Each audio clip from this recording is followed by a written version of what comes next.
Emotional intelligence is just this, y'all. It's identifying your emotions, being able to regulate them, and then express them, all while having a conversation with somebody who may or may not agree with you.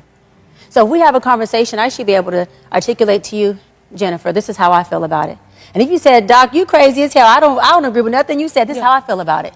I should be able to regulate my emotion after that and still be able to have a glass of wine with you after like nothing happened. It's emotional maturity. Wow. So everybody should be able to exist in their space, have their own opinion, and still be able to. Everybody should be able to be vertical in who they are while allowing the other person to be vertical in who they are.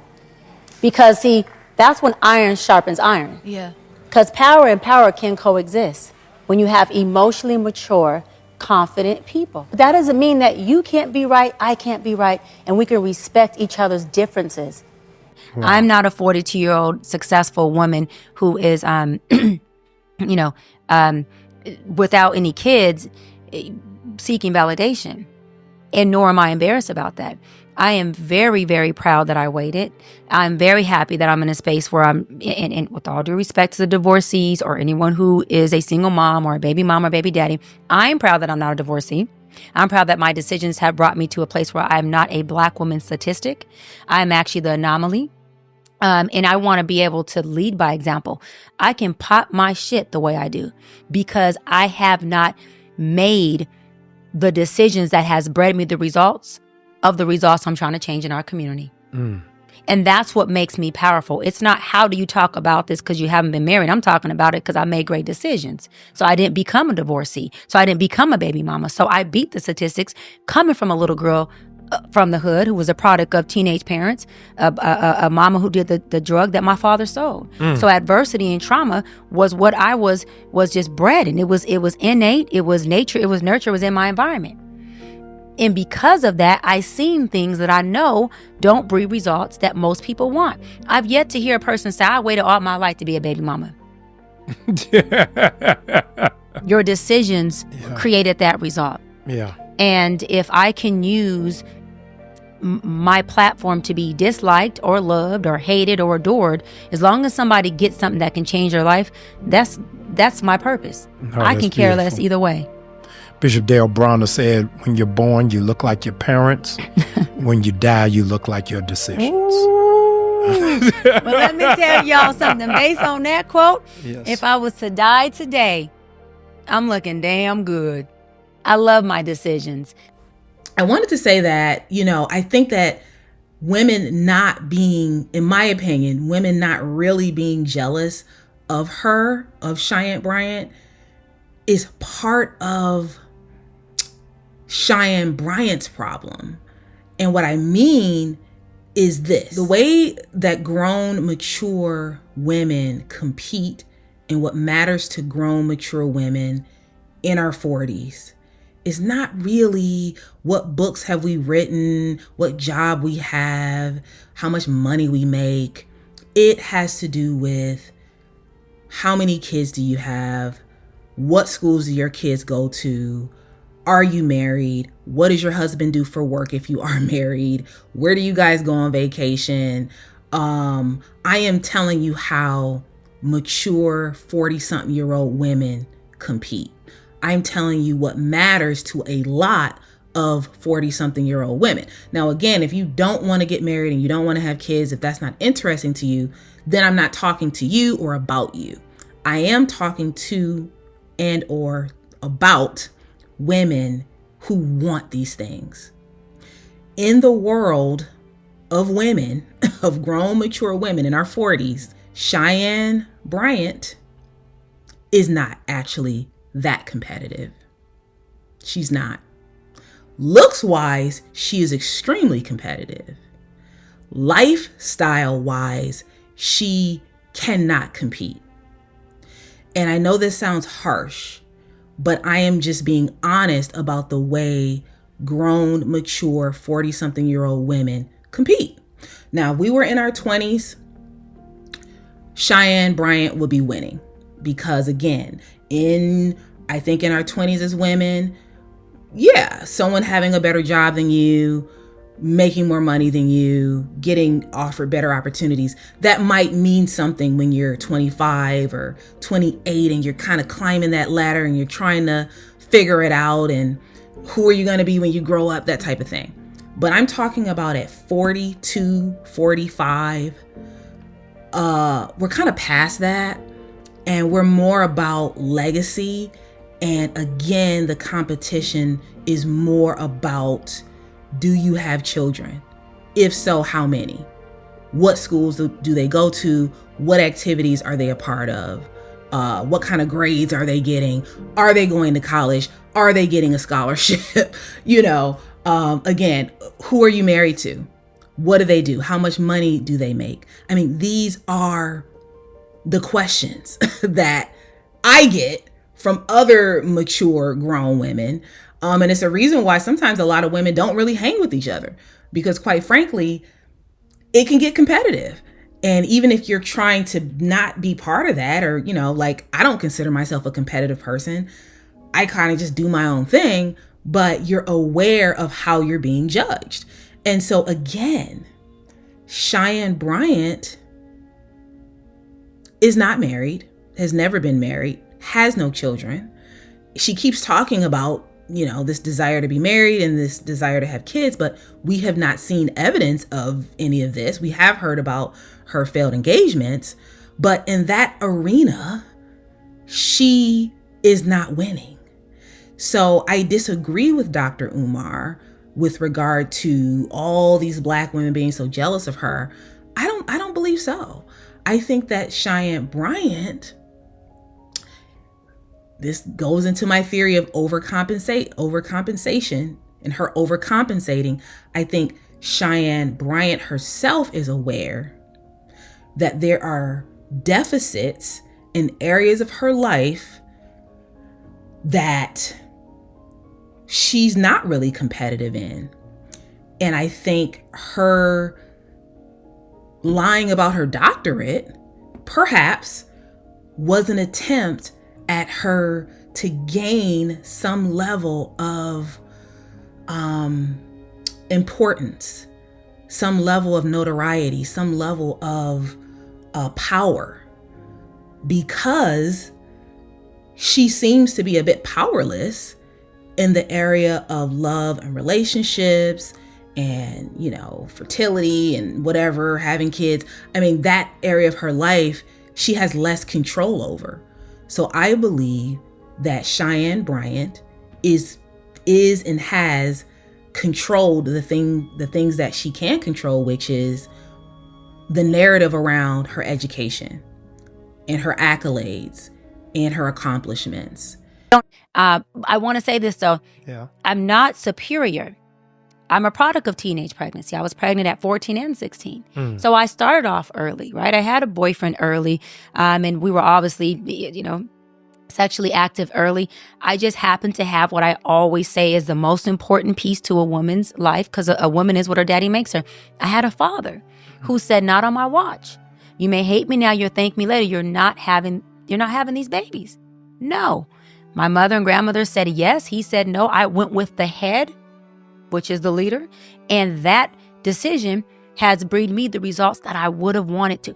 How my life is right now, Pastor Bryant, is exactly how I would have wanted it if God would have sat with me and said, "Baby, let's plan this out together." Beautiful. This is exactly how I would have wanted it. Just like this.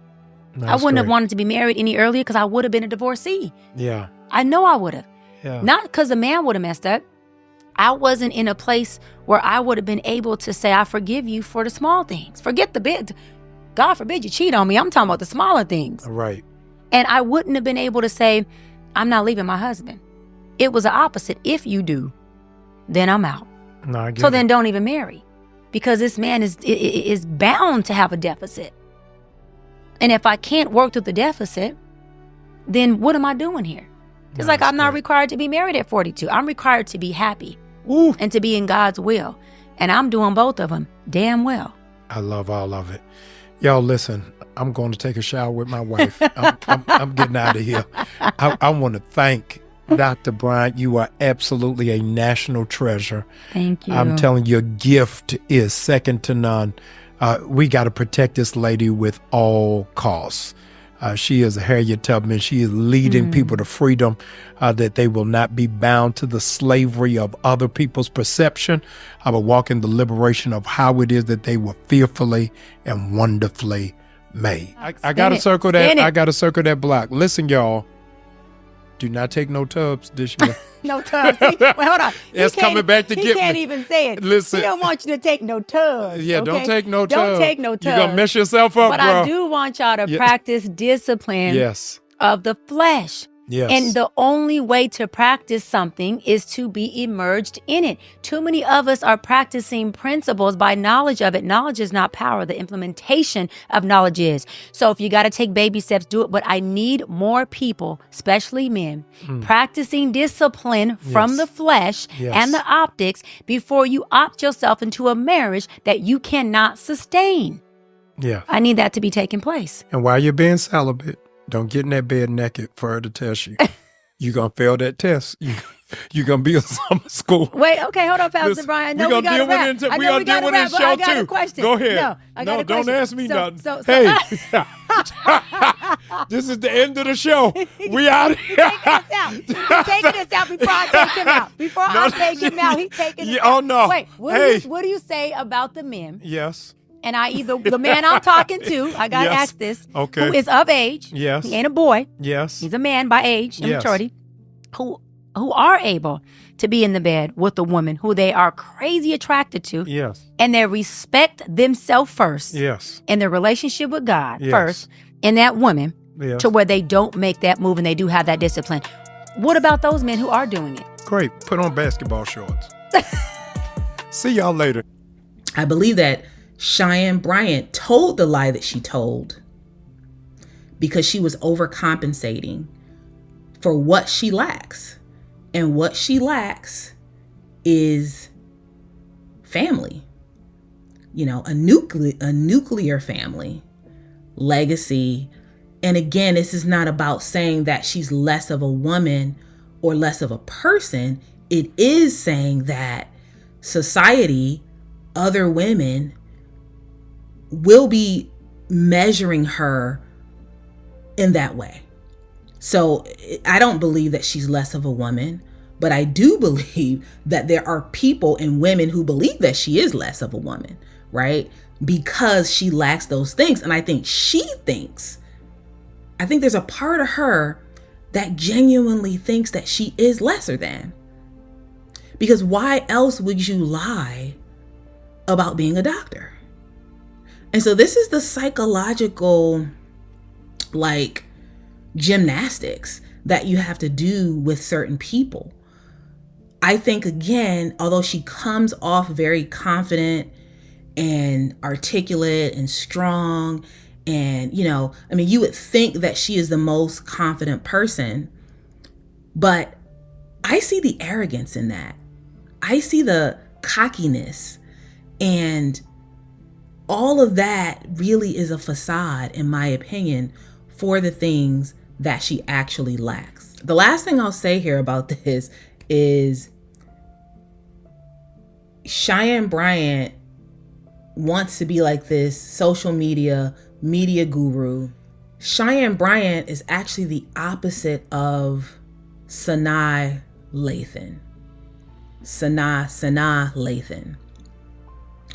And I say that because Sanaa Lathan is someone who I'm a fan of, very beautiful, great actress, and she does her best not to give the media any sound bites, any ammunition that can be later used against her. If you try to find anything that Sanaa Lathan has ever said, salacious, crazy things, you can't find it, because she is very strategic with what she says when the cameras are around.